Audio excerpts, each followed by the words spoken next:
Good morning students. आज हम class 6 की एक्सरसाइज 3.5 का क्वेश्चन नंबर 9 करेंगे। क्वेश्चन नंबर 9 में हमें पूछा गया है कि इन संख्याओं के जो हमारे ये गुणनखंड दिए हुए हैं या अभाज्य गुणनखंड है या नहीं।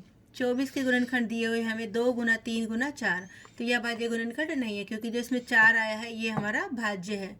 56 के गुणनखंड दिए हुए हैं 1 गुना 7 गुना 2 गुना 2 गुना 2, तो ये भी हम अभाज्य गुणनखंड नहीं कह सकते क्योंकि यहाँ पर 1 दिया हुआ है और 1 ना तो भाज्य है ना ही अभाज्य है। यदि 1 ना दिया होता हमारा तो 7 गुना 2 गुना 2 गुना 2 दिया होता तो ये हमारे 56 के अभाज्य गुणनखंड हो जाते। फिर हमारा उत्तर होता हाँ। 70 के दिए हुए हमारे 2 गुना 5 गुना 7, ये हमारे तीनों ही क्या है अभाज्य गुणनखंड है। 54 के गुणनखंड दिए हुए हैं 2 गुना 3 गुना 9, अब 9 हमारा क्या है इसमें भाज्य है, तो ये भी हमारे अभाज्य गुणनखंड नहीं है।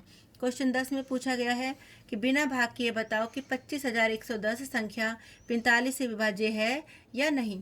तो हम 45 के गुणनखंड बनाते हैं 5 गुना 9। हमें 45 के वो गुणनखंड लेने हैं जो आपस में सहअभाज्य हैं, जो आपस में भाग नहीं होते। 15 गुना 3 नहीं लेंगे क्योंकि 15 हमारा 3 से भाग हो जाएगा, वो आपस में सहअभाज्य नहीं है। हमने लिया 5 गुना 9।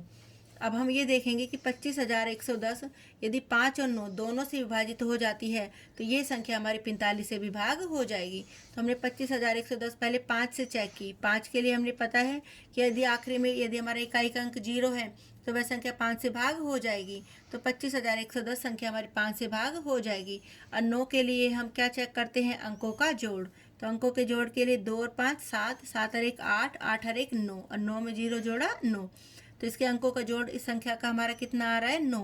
तो इसका मतलब यह संख्या हमारी 9 से भी भाग हो जाएगी, यानी 25,110 5 और 9 दोनों से भाग हो रही है। यदि ये दोनों से भाग हो रही है तो यह संख्या 45 से भी भाग हो जाएगी।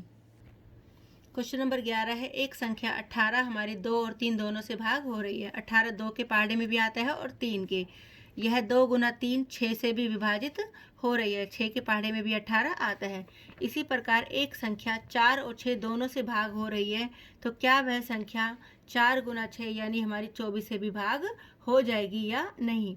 नहीं होगी, क्योंकि हमने एक एग्जाम्पल लेकर देखते हैं। 12 12 हमारा 4 के पहाड़े में भी आता है और हमारा वो 6 के पहाड़े में भी आता है। 4 तिया 12 और 6 दूनी 12, लेकिन 12 हमारा 24 के पहाड़े में नहीं आता।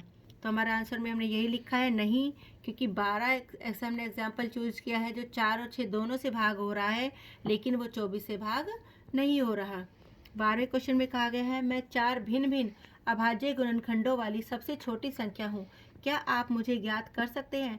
अब सबसे छोटी संख्या बनाने के लिए हमें 4 अलग अलग अभाज्य गुणनखंड लेने हैं। तो सबसे छोटे 4 अभाज्य गुणनखंड कौन कौन से हैं। सबसे पहले आता है 2, फिर आता है 3, फिर आता है 5 और फिर आता है 7, और इन सब की मैंने गुना की तो मेरी संख्या क्या बनी 210। अगर मैं 210 के अभाज्य गुणनखंड निकालूंगी तो यही 4 आएंगे, 2 3 5 7। तो 4 भिन्न भिन्न अभाज्य गुणनखंडों से जो मेरी संख्या बनी वो क्या है हमारी 210। Thank you.